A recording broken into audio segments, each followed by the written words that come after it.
D'abord, moi, le constat premier que j'ai fait, c'est que nous concernant nous, Sénégal, toutes les équipes qui nous ont battus se retrouvent dans ce top 8 mondial. Il s'agit de la France, de la Norvège et évidemment de la Belgique. Ça veut dire que, bon, c'était pas si mal que ça. Si on a perdu contre ces équipes qui sont toujours en course. Et l'autre constat, c'est que dans ce top 8-là, la moitié des équipes sont d'anciennes vainqueurs de cette Coupe du Monde. Il s'agit évidemment de l'Argentine, de la France, de l'Angleterre et de l'Espagne. Maintenant, ces équipes rencontrent d'autres qui n'ont jamais gagné la Coupe du Monde. Il s'agit du Maroc, de la Suisse, de la Belgique et de la Norvège. Et donc, évidemment, bon, ce qu'on va dire, c'est que les anciens vainqueurs, donc, qui sont des favoris historiques, la France sera favorite devant le Maroc, l'Espagne devant la Belgique, l'Argentine devant la Suisse, et évidemment l'Angleterre devant la Norvège. Moi, je pense que l'affiche la plus équilibrée, c'est peut-être Norvège et Angleterre. On sait que la Norvège n'a jamais joué de demi-finale de Coupe du Monde,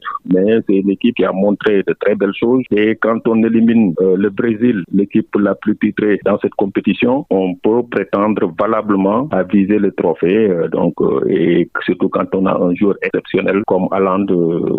Voilà, donc moi je pense que ce match-là sera le plus équilibré. Maintenant, la France va partir favorite devant le Maroc, c'est naturel, mais attention, le Maroc est décomplexé.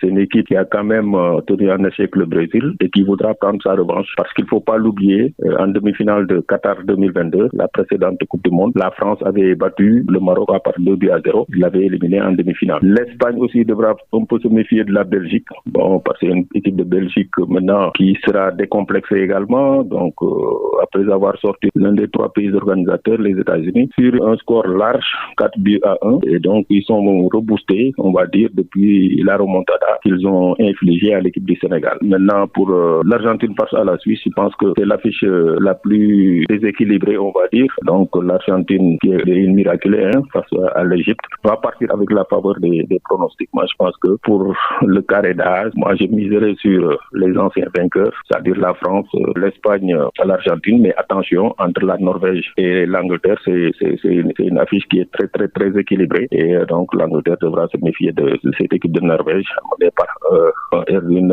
Haaland, qui est vraiment au top, au sommet de son art.